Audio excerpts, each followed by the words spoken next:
아멘. 오늘 열왕기상 6장 우리 갑니다.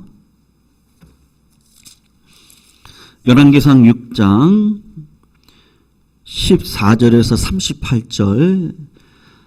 우리 지난주 수요일에는 외부공사에서 살폈고요. 오늘은 내부공사 성전 건축에 대해서 우리가 읽어보도록 하겠습니다. 구약 520쪽에 있습니다. 열왕기상 6장 14절에서 38절까지 말씀입니다. 우리 교독으로 읽고요. 마지막 38절은 함께 읽습니다. 14절 제가 읽겠습니다. 솔로몬이 성전 건축하기를 마치고 백향목 널판으로 암벽 곧 성전 마루에서 천장까지의 벽에 입히고 또 잣나무 널판으로 성전 마루를 넣고 또 성전 뒤쪽에서부터 20규빗 되는 곳에 마루에서 천장까지 백향목 널판으로 가로막아 성전의 내서 곧 지성소를 만들었으며 내서 앞에 있는 외서 곧 성소의 길이가 40규빗이며 성전 안에 입힌 백향목에는 박과 핀 꽃을 아로새겼고 모두 백향목이라 돌이 보이지 아니하며 여호와의 언약궤를 두기 위하여 성전 안에 내소를 마련하였는데 그 내소의 안은 길이가 20규빗이요 너비가 20규빗이요 높이가 20규빗이라 정금으로 입혔고 백향목 제단에도 입혔더라. 솔로몬이 정금으로 외소 안에 입히고 내소 앞에 금사슬로 건너 지르고 내소를 금으로 입히고 온 성전을 금으로 입히기를 마치고 내소에 속한 제단의 전부를 금으로 입혔더라.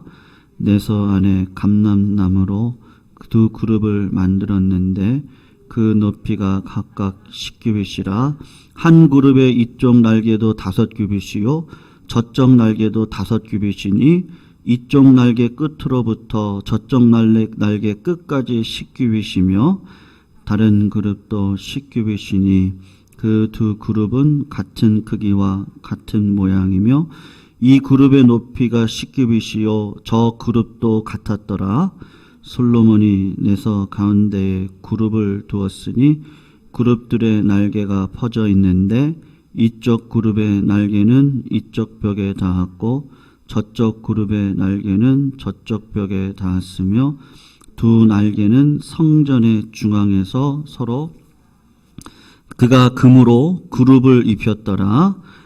내 외소 사방 벽에는 모두 그룹들과 종료와 핀꽃 형상을 아로새겼고 내외 성전 마루에는 금으로 입혔으며 내소에 들어가는 곳에는 감람나무로 문을 만들었는데 그 문인방과 문설주는 벽의 5분의 1이요 감람나무로 만든 그 두 문짝의 그룹과 종료와 핀꽃을 아로새기고 금으로 입히되 곧 그룹들과 종료의 금으로 입혔더라.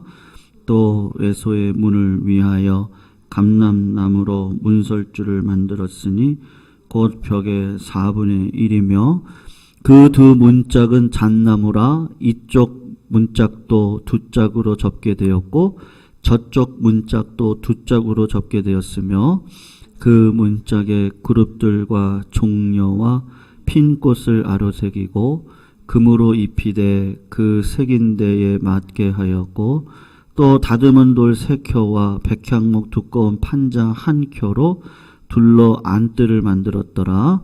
넷째 해 12월에 여호와의 성전 기초를 쌓고 같이 있습니다.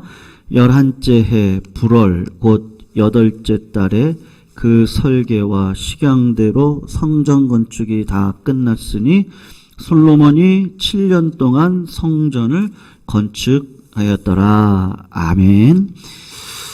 네, 오늘 드디어 이제 솔로몬이 성전 건축을 완공하게 되어지는 우리 이제 마지막 기사를 접하게 됩니다. 여러분, 지난 수요일날 기억하십니까? 하나님은 성전 외부 공사가 끝날 즈음에 이 성전에 대한 분명한 목적을 이야기를 하셨는데 우리 다시 한번 그 말씀을 보면 좋겠어요. 12절에서 13절 말씀인데 우리 같이 한번 읽어볼까요? 하나님이 외부 공사를 지으시기 전에 했던 말씀인데요. 우리 같이 한번 읽어봅니다. 12절 13절 시작. 내가 지금 이 성전을 건축하니 내가 만일 내 법도를 따르며 내 율례를 행하며 내 모든 계명을 지켜 그대로 행하면 내가 내 아버지 다윗에게 한 말을 내게 확실히 이룰 것이요 내가 또한 이스라엘 자손 가운데 거하며 내 백성 이스라엘을 버리지 아니하리라 하셨더라. 아멘. 여러분, 성전 건축보다 중요한 게 있기 때문에 하나님께서 지금 중간에 나타나셔서 내부 공사를 하기 전에 이야기를 하시는 것인데 뭐라고 이야기를 하시죠? 이 성전은 어디까지나 하나님의 임재의 상징일 뿐이다. 어떤 자에게 하나님께서 함께 하시느냐? 화려한 성전을 짓는다고 하나님과 함께 하시는 사람이라는 것을 특징 지어주는 것이 아니고 오히려 하나님께서 지금은 우리 마음을 성전 삼아 주셨듯 내 마음이 성전의 신앙을 갖고 말씀에 순종해서 살아가는 자에게 하나님께서 언제나 함께 하시고 은혜를 베풀어 주실 것이다. 지금 그런 이야기를 하고 있는 것이죠. 하나님께서 성전 건축 도중에 솔로몬에게 이 말씀을 주신 이유가 다시 한번 이야기하면 뭐예요? 아무리 성전이 화려하더라도 웅장한 건물을 지었다 할지라도 우리의 마음이 하나님을 바라보지 않고 말씀에 대한 순종의 삶을 살아가지 않으면 하나님께서는 결코 너희들이 지은 성전에 매어 있지 아니하고 떠날 거다, 그 이야기를 해 주셨습니다. 여러분, 이 말씀을 가슴에 새겼던 솔로몬이 내부 성전 공사를 정말로 진심의 마음을 다해서 공사를 하기 시작을 하는데요. 오늘 보면 14절 15절을 보시면 이렇게 이야기를 합니다. 솔로몬이 성전 건축하기를 마치고, 그러니까 외부 공사를 마친 거죠. 그리고 백향목 널판으로 성적의 암벽 곧 성전 마루에서 천장까지 벽에 입히고 또 잣나무 널판으로 성전 마루를 놓았다라고 지금 내부 인테리어 작업을 시작을 하고 있는 내용에 대해서 이야기를 하고 있습니다. 여러분, 성전의 골격은 대리석으로 골격을 다 세웠을 거예요. 우리 교회가 이 빨간 벽돌로 골격을 세운 것처럼 이스라엘 백성들의 솔로몬 성전은 대리석으로 골격을 세웠습니다. 그리고 내부로 딱 들어와서 보면 다 이제 돌일 거 아니에요. 이렇게 다 돌이지 않겠습니까? 돌 위에다가 백향목 널판을 다 대기 시작을 했습니다. 그러니까 백향목은 튼튼하고 질기고 냄새가 향기로울 거예요. 그러니까는 그 내부의 벽에다가 특별히 그 박꽃 모양으로 술을 놓았는데 아마 그 당시에 상당한 고급 마감을 한 것이 분명합니다. 그리고 성도님들 20절에서 22절을 보시면 백향목 널판과 그 위에 술을 넣은 것에다가 뭐를 입혔다 그래요? 금으로 입혔다라고 이야기를 합니다.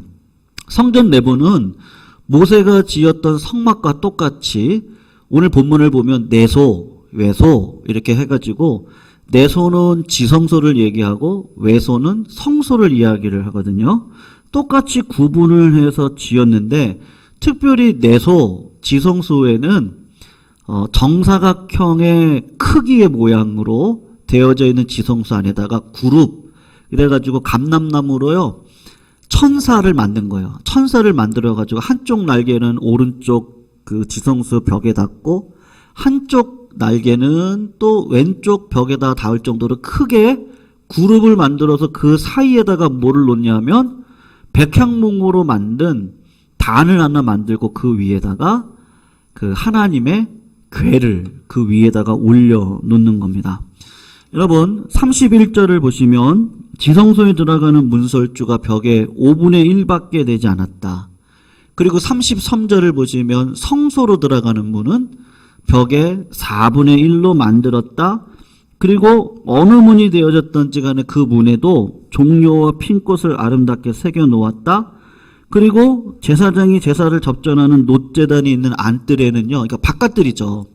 성소가 있는 이 뜰에게는 안뜰이라 그러는데 그 안뜰에다가는 그러니까는 그 돌벽을 샀고 그다음에 나무 판자로 짜가지고 이렇게 우리 이 목까지 정도 내려올 정도로만 이렇게 해서 그 경계선을 만들어 놓아서 분리를 해 놓았습니다. 그래서 백성들이 성전에서 지금 무슨 일이 일어나고 있는지를 바깥에서 보면은 다 알 수 있는 거예요. 제사장이 무슨 이야기를 하고 있는지도 다 알고 있는 겁니다.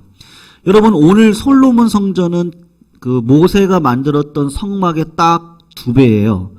그래서 모세의 성막은 길이가 30규빗이고 넓이가 10규빗인데 솔로몬의 성전은 길이가 60규빗이고 넓이가 20규빗이고 높이가 30규빗 정도가 됩니다. 그러니까 여러분 어느 정도라고 생각을 하시면 되냐면요. 이게 우연인지는 모르겠는데 우리 교회 정도 사이즈예요. 정확하게.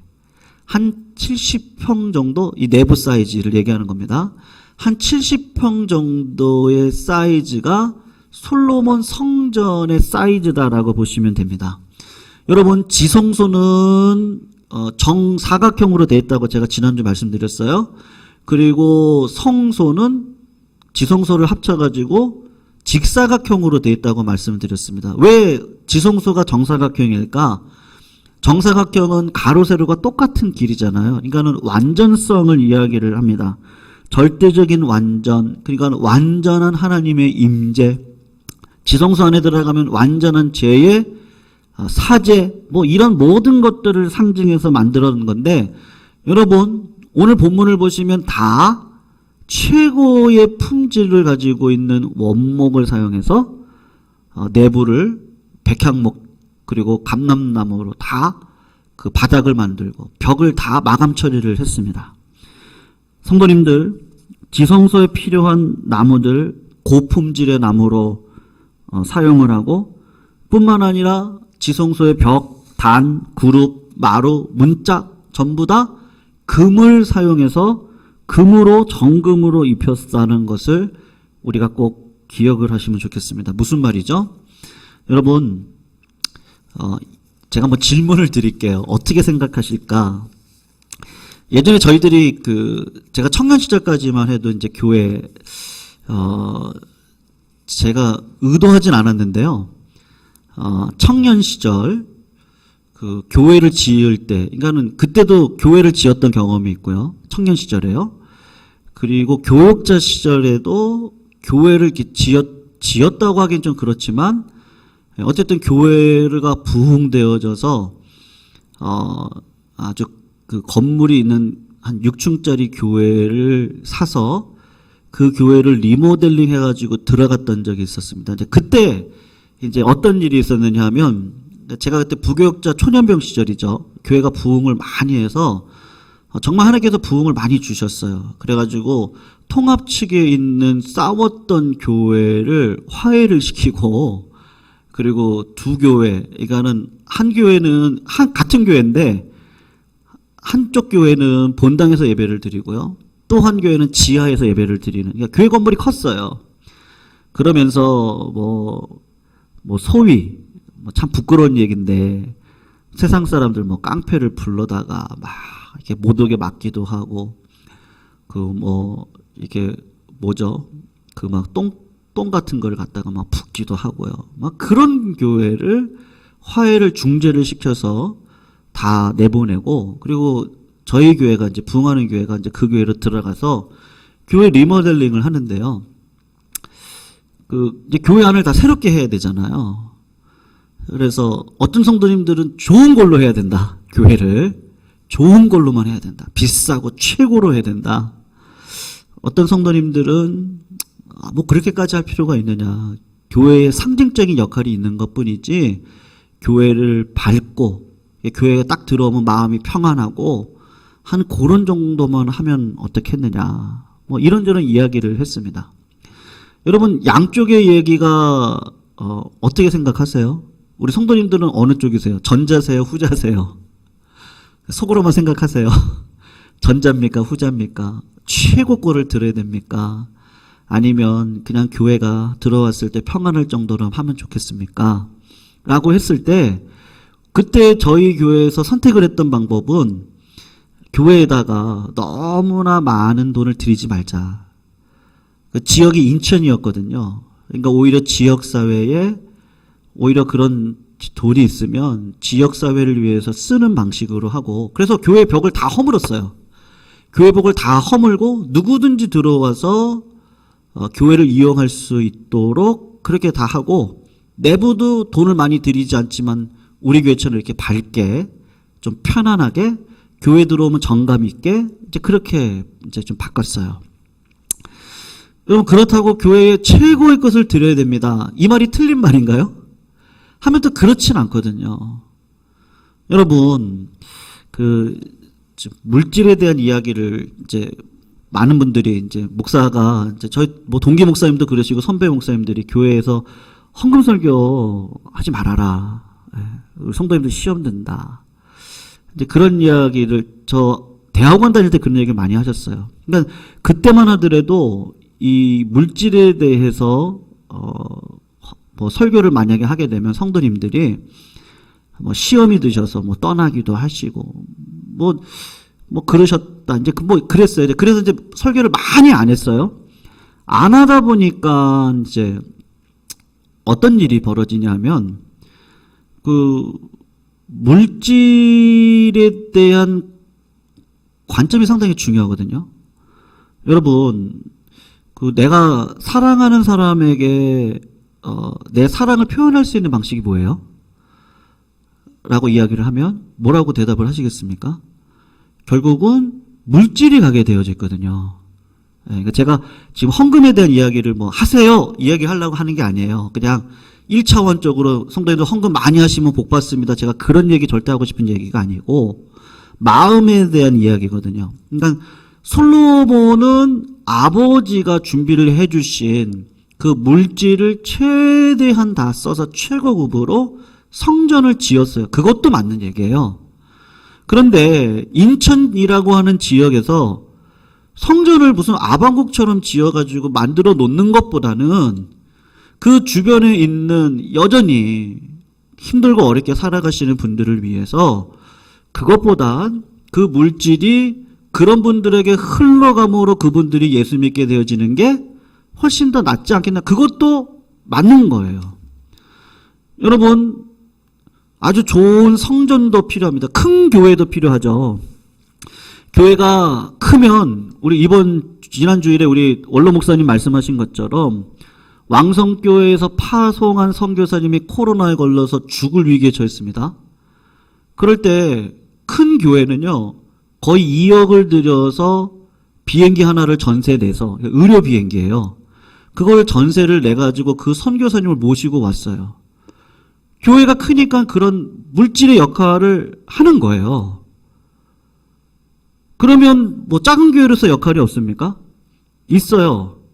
요번에 우리 노회에서 저 시골 노예교회 이제 교회 성전을 다 지어가는데 한 1,000,000원 돈으로 마무리를 지어야 되는 거예요. 그래서 그 목사님께서 노회 오셔가지고 우리 교회 노회에서 많은 분들이 도와주셔서 여기까지 왔습니다. 근데 한 구자씩만 해주시면은 이제 성전이 완공이 될 것 같아요. 그거를 우리 교회가 들었습니다. 그래서 저희 교회가 한 구자를 요번에 했어요. 100만 원 했습니다. 근데 우리 노회에서 몇 교회가 도와주셨는지 아십니까? 저희 교회만 했어요. 저희 교회만. 제가 요번 평안교회 70주년 갔다가 거기 장로님들 만나 뵙고 제가 칭찬받았어요. 교회가 힘들 텐데 평양교회에서 예광교회만 도왔다고 그러는데 어떻게 이렇게 잘했냐. 우리 평안교회가 부끄럽다고 뭐 그런 얘기를 하시더라고요. 어떤 장로님께서. 저도 우연히 들었죠. 우연히. 근데 뭐 그랬겠습니까? 예. 뭐 평안교회가 뭐 안 하고 싶어서 그랬겠습니까? 또 다른 데 많이 또 하시거든요. 사실은. 뭐 그런 차원이 아니고 제가 지금 비교해서 우리 교회가 잘났다 이런 얘기가 아니고요. 그러니까 마음이 가는 곳에 물질이 가게 되어 있는 건 분명합니다. 네. 그러니까 어떤 교회는 교회를 크게 지으실 수도 있고 화려하게 지으실 수도 있다고 봐요. 왜냐면 그 정도 능력이 되시니까요. 하지만 중요한 건 뭐예요? 하나님께서 보시는 우리의 마음을 보시죠. 여러분, 솔로몬이 아버지께서 마련해 준 수많은 재물들을 가지고 교회를 화려하게, 성전을 화려하게 지었는데 하나님께서는 알아요. 그 마음을 알아요. 그러니까 그 마음도 참 좋다. 그것도 좋은데 더 중요한 게 있다는 것을 아까 우리가 읽었던 12절에서 13절에 이야기를 한 거죠. 말씀에 대한 순종, 너 아버지 다윗처럼 말씀에 대한 순종으로 살아가야 된다. 그래야 이 화려한 성전이 의미를 갖는 거 아니겠습니까? 여러분, 왕성교에서 2억을 들여가지고 선교사님을 모시고 와서 다시 회복시키셨거든요. 그리고 그 선교사님이 고마운 마음을 가지고 노예에 오셔서 감사한 마음을 전하셨어요. 그리고 돌아가셔서 사역하시면 얼마나 든든하시겠어요? 예. 여러분, 크면 큰 대로, 작으면 작은 대로 하나님께서 우리들에게 맡겨주신 것을 가지고 최선을 다해서 우리 마음의 성전을 세워가고요. 우리 교회도 마찬가지죠. 여러분, 이 교회가 그냥 흘러갑니까? 그렇지 않습니다. 성도님들이 마음과 뜻을 모아서 드렸던 헌금이 모여져서 교회가 운영이 되어지고 또 그 남아있었던 그 헌금을 가지고 성경금이죠. 그거를 그냥 남겨두지 말고 우리가 흘려보내자. 그래야 성도님들도 작정해서 성경금 하실 거 아니에요. 그냥 정직하게 그런 일들을 행하자. 그렇게 한 거였거든요. 여러분, 그러므로 우리가 이분법적인 사고보다는요, 그게 중요할 것 같아요. 여러분, 큰 교회는 큰 교회대로 쓰임 받습니다. 그리고 하나님께서 또 우리 교회는요, 또 우리 교회대로 쓰임 받을 수 있도록 하실 거예요. 믿으시죠? 중요한 건 뭐예요? 내 안에 있는 소원이에요. 내 안에 있는 비전이에요. 하나님께서 나와 함께 하시면요, 능치 못할 일이 어디 있어요? 하실 수 있거든요. 그 씨앗을 오늘 하루 뿌려가면서 살아가면 어느 순간 우리가 큰 그릇이 되어져서 지금은 협력 선교사님만 섬기지만요, 주파선 선교사님도 섬길 수 있는 거고, 이 죽전 땅에 하나님께서 영적인 지도를 바꿔가기를 원하실 텐데 이대로 있기 원하시겠습니까? 그걸 고민하고 우리가 어떻게 하나님 앞에 드릴까? 근데 물질은 가게 있다. 가게 되어져 있다는 걸 제가 말씀을 드리고 싶은 거예요. 왜 아니겠어요? 사랑하는 자식에게 내 물질이 갑니다. 내가 평생 동안 섬겼던 이 교회를 바라볼 때 하나님께서 허락하신 우리의 헌금이 가잖아요. 다 흘러가죠. 그게 뭐 얼마가 됐던 뭐 그건 중요하지 않습니다. 마음이 담기면 물질은 가게 되어져 있다는 것을 제가 꼭 말씀드리고 싶은 거죠. 여러분, 그래서 우리가 교회를 어떻게 막 저렇게 지을 수 있어요? 안 그러면 좋겠어요. 근데 또 그럴 만한 이유가 있지 않을까? 뭐 그런 생각을 합니다. 중요한 건 뭐예요? 그냥 남의 교회 바라보지도 말고 내 마음, 그리고 내가 오늘 하나님께서 주신 복이 무엇인지를 생각하고 그것 가지고요, 하나님 영광을 위해 살아가면 되는 거죠. 그래서 하나님 마음을 주시면요, 그 마음 가지고 뭐 헌금도 할 수 있고요, 그 마음 가지고 누구를 도울 수도 있고, 마음에 따라서 가시면 되는 거예요. 근데 솔로몬은 부모님이 이렇게 모아놓은 이 금액, 이 많은 걸 가지고 어떻게 해요? 성전 지어야죠. 그게 그때는 하나님의 뜻이었다는 것을 말씀드리고 싶은 겁니다. 여러분, 그런 의미에서 금으로 교회를 다 치장했어요. 누가 보면은 이런 아방궁이 어딨냐. 그런데 그런 차원에서 보시지 마시고 여러분, 금의 속성을 한번 생각해 보십시오. 정금으로 입혔다. 아마 여자분들 중에서 금 싫어하시는 분들은 아무도 없다고 저는 생각해요. 다이아몬드 싫어하시는 분도 없다고 생각해요. 여러분, 왜 여자분들이 다이아몬드, 그거 아주 작은 거거든요. 근데 그거를 목걸이를 딱 하면 얼마나 예뻐 보이는지 몰라요. 반지, 고귀해 보여요. 하나님께서 신부된 우리들을 정금과 같은 예수님의 사랑으로 가락지를 끼워주시고 신발을 입혀주시고 목걸이를 채워주시고 그렇게 해주시거든요. 여러분, 금에 대한 속성을 몇 가지를 살피고 오늘 말씀을 마칠 건데요. 여러분, 첫 번째로 금에 대한 속성이 뭐죠? 금은 그 구릿빛과 같이 그 은은한 빛이 늘 변하지 않고 나오고 있습니다. 내년도 2020년도 우리 예감교회 표어가 세상의 빛으로, 아니죠, 하나님께서 우리들에게 주신 그 빛으로 세상을 비추는 우리 교회 이름과 똑같아요. 예광. 우리 교회가 이사야 60장 1절 세상의 빛을 비추리로다라고 하는 그 말씀, 내년도 표어를 그걸로 잡았거든요. 여러분, 하나님께서 처음에는 정금이 아니에요. 우리는 금으로 쌓여, 그러니까 금에 대한 속성을 가지고 있는 사람들인데 죄로 인해서 더럽혀져 있습니다. 그 더럽혀져 있는 그 우리를 정금을 불에다가 딱 집어넣고, 여러분, 금도 불에다가 딱 던져놓고 계속 놔두면 어떤 일이 벌어지냐 하면 금도 타버리거든요. 근데 금을 딱 넣고 금을 계속해서 하나님이 보고 있습니다. 그러다가 금에 붙어 있는 그 모든 그 때, 이런 것들이 다 불태워지죠. 그러면 금이 어떻게 돼요? 자기 빛깔을 낼 거 아니에요.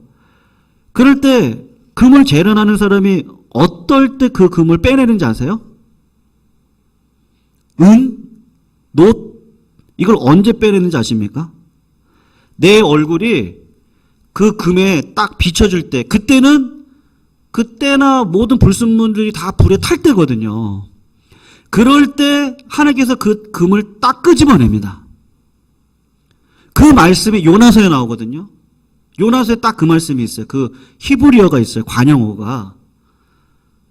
하나님께서 우리를 정금과 같이 빚으시는데 언제 딱 끄집어내세요?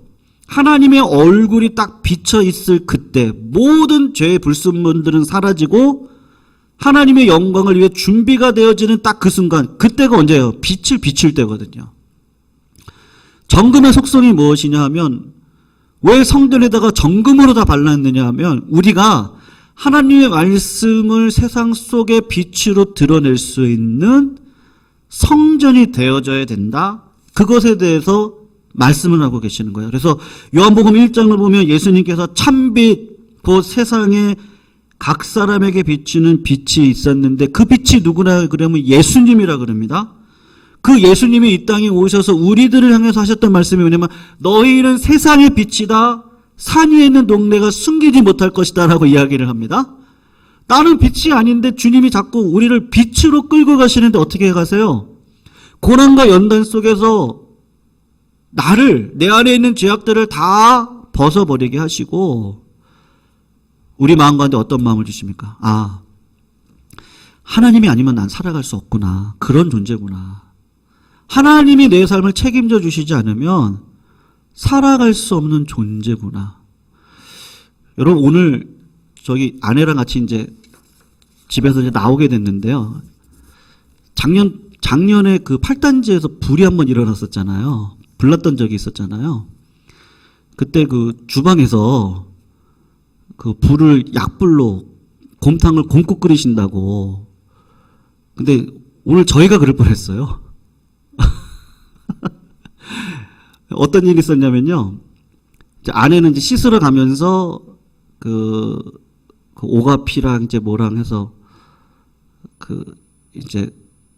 물을 끓여가지고 이제 거기다가 그걸 만들어서 이제 가져가려고. 그래서 이제 물이 끓고 있었거든요. 아내는 화장실에 있었고, 저는 준비를 다 하고 있었고. 그런데 이제 저 불 끄는데 어떻게 하지? 그랬더니 약불로 하든지 끄든지 하라고 그래서 이렇게 보니까는 물을 이렇게 우려내야 되는 거라서 제가 약불로 했어요. 그리고서는 이제 오늘 코로나 그 신규 확진자가 4,000명이 넘었잖아요. 그런 소식을 듣고 이제 뉴스를 이제 틀어가지고 한 10분간 이렇게 보면서 아내가 나오고 뭐 이런저런 이야기를 하고, 오늘 또 수요 예배가 있는 날이니까 빨리 나와야 된다고 나온 거예요. 나오다가 신기하게 아내가 이제 거기 물 끓여놓은 거 그거 오늘 가져가야 된다고, 그거 먹어야 된다. 그랬는데 저는 이제 제 성격이, 남자들 그렇잖아요. 다 준비해놓고 어떻게 하죠? 아직도 멀었어? 언제 될 거야? 저도 이제 보통 그렇거든요. 오늘 수요일 했으니까 빨리 가야 돼 막 이러고 이제. 근데 오늘 유독이 제가 괜찮아. 네. 괜찮아. 천천히 하자고 뭐 그랬거든요. 근데 가서 보니까요. 약불로 해놓고 계속 물은 펄펄펄 끓었던 거예요. 그냥 나왔으면 아마 저희 집 불났을 것 같아요. 예배 끝나고 연락받고 가가지고 뭐 누구네 집이야 그러면 이찬현 목사네 집이고 막 그랬을 것 같아요. 그리고 오면서 어떤 생각이 들었냐면, 와, 그런 마음을 왜 그때 그런 마음도 주시고 또 거길 또 보게 했을까? 와, 사람이라고 하는 게 어느 순간에 제가 이렇게 면도를 하다가요, 저도 모르게 이쪽 눈썹을 여기 이렇게 베버렸어요, 제가요. 3년 전에요. 저도 모르게 막 이렇게 하다가요, 이렇게 했는데 제가 눈썹 여기 뱉더라고요. 그래서 사람이라는 것이 참, 제 눈썹을 제가 베고 있는 하나님이 도와주시지 않으면 참 큰일 나겠다. 우리는 우리 계획대로 내 뜻대로 한다고 하는데 그때 하나님이 마음 주시고 가스불 보게 하시고 오늘 수요일에 있는 날인데요. 하나님 목회자로서 예배를 드릴 수 있도록 막아주셨구나. 그 생각이 들더라고요. 여러분, 하나님이 우리 삶을 이렇게 주장해 가십니다. 여러분, 정금으로 만드신 분은 하나님이시잖아요. 우리가 태어나서 보니까 내가 한국 사람이요. 선택하셨습니까? 안 됐어요. 내가 선택한 게 아니에요. 제 이름도 부모님이 해주셨거든요. 남자, 여자도 내가 선택하는, 선택할 수 없어요. 제가 목사가 된 것도, 성도님들이 중직자로 서 계신 것도, 우리 교회에 계신 것도 다 하나님의 뜻 가운데 있는 거죠. 그걸 우리는 섭리라 그러잖아요. 근데 그런 모든 과정들을 통해서 자꾸 오늘 저희들은 제 마음은 그랬어요. 진짜 하나님 앞에 겸손하게 살아야겠다. 근데 솔직한 마음을 말씀드리는 거예요. 내가 아무리 성전을 짓고 싶어도 내 마음대로 되지 않는 게 인생이다. 내가 정금이라고 하죠. 정금 안에 세상살이 하다 보면 고난과 아픔과 어려움 속에서 찢기가 다 들어오는데 원망도 생기고 불평도 생기고 고민도 있고 한숨도 짓기도 하고 뭐 기뻐하는 것 같다가도 또 어렵고 뭐 그렇게 인생을 살아가는데 하나님이 이런 거 저런 거 다 제해 주시고 마음 잡아 주시니까 여기까지 온 거죠. 여러분, 정금이 스스로 정금될 수 있습니까? 그 세공업자가 정금을 가져다가 불에다 넣고 그거 놔둬 버리면은 금도 다 타버리는데 그렇지 않게 하시고 딱 그 정금이 세공업자의 그 눈에 딱 비춰질 때 내 얼굴이 딱 비칠 때 꺼내서 금으로 쓰시는 것처럼 하나님 우리를 그렇게 끌어가시는 거죠. 여러분, 그러니까 금을 차고 있는 여인을 보면 고귀해 보여요. 아름다워 보여요. 다이아몬드를 딱 해가지고 목걸이를 하고 있는 그 포인트 하나가 참 예뻐 보이고 고귀해 보여요. 근데 그렇게 고귀해 보이고 예뻐 보이게 하고 하나님의 자녀된 것처럼 보이게 하는 게 누구세요? 하나님이 그렇게 하시는 거죠. 여러분, 우리는 싸구려 같은 인생을 살아갈 수 있었는데 하나님이 은혜를 주셔서 내 마음을 성전 삼아 주시고 성령의 그 정금과 같은 기름 부으심을 다 도배를 시켜주셔서 내 마음 가운데 그리고 살아갈 수 있는 은혜를 주시는 거 아니겠습니까? 그러니까 고귀해 보이고 구별되어져 보이죠. 여러분, 하나님께서 우리를 정금과 같이 사용해 주실 줄로 믿습니다. 근데 누가 하시는 거예요? 내가 하는 게 아니고 하나님이 하시는구나. 오늘 만약에 깜빡 잊어버리고 와가지고 예배를 드리다가 하나님 그것도 다 막아주시고요. 온전하게 예배 드릴 수 있도록 인도해 주시고 성도님들 삶이 마찬가지 아니겠어요? 내가 아무리 계획해도 사람이 마음으로 그 길을 계획한다 할지라도 그 길을 인도하시는 분은 여호와 하나님이시다. 네. 그래서 거룩하게 살아야겠구나. 왜요? 거룩하게 살지 않으면 하나님이 나를 쓰실 수가 없구나. 근데 그 거룩하게 하시는 분도 하나님이시구나. 성도님들 마지막 37절 8절 한번 보세요. 성전공사가 언제 마쳐집니까? 넷째 해 12월에 여호와의 성전 기초를 쌓았고 11째 해 불월 곧 8째 달에 그 설계가 식양대로 성전 건축이 다 끝났다. 그렇게 이야기를 하죠. 솔로몬이 집권한 지 3년이 지나서 성전 건축을 시작해서 7년 6개월 만에 성전 건축을 마쳐요. 여러분, 성전 건축이 짧은 거예요? 아니면 길게 한 거예요? 짧게 한 거예요. 스페인을 가면요, 거기 바르셀로나 쪽인가요? 지금도 그걸 계속해서 짓고 있어요. 베드로 성당? 그것도 여전히 짓고 있어요. 고쳐가면서 짓고 또 짓고. 그래서 예배당을 짓는 거를 보면요. 7년 6개월은 지금은 빨리, 지금 우리가 짓는 거야. 그냥 막 지으니까 빨리 짓는데요. 예전 시대로 따지면 고대 사람들이 예배소에 아데미 신을 집어넣는 성전을 지을 때는 거의 100년 가까이, 수십 년 가까이 짓습니다. 그런데 7년 6개월 딱 요 평수를 지었는데 우리 인간적인 눈으로 보면은 되게 길게 지어진 것 같지만 사실은 최선을 다해서 수많은 사람들을 모아가지고 했거든요. 수만 명의 사람들을 모아서 7년 6개월에 지었다는 것은 짧은 기간 동안에 완벽하게 지었다. 근데 누구 때문이에요? 솔로몬의 아버지였던 다윗 때문이죠. 아버지가 준비해주지 않았으면 솔로몬은 아마 더 긴 세월이 걸렸을 거예요. 그럼 우리 성전은 누구 때문에 지어졌어요? 우리가 아마 은혜 받고 내가 성전이 되어진 것 같은데 누가 해주신 거예요? 솔로몬은 아버지 다윗이 준비해 주신 것처럼 우리의 맏형인 예수 그리스도가 우리 성전을 준비해 주신 거죠. 여러분, 구원의 감격이라고 하는 것이 이렇게 생각해 놓고 보면 은혜구나. 다 은혜구나. 라는 것을 알게 될 줄로 믿습니다.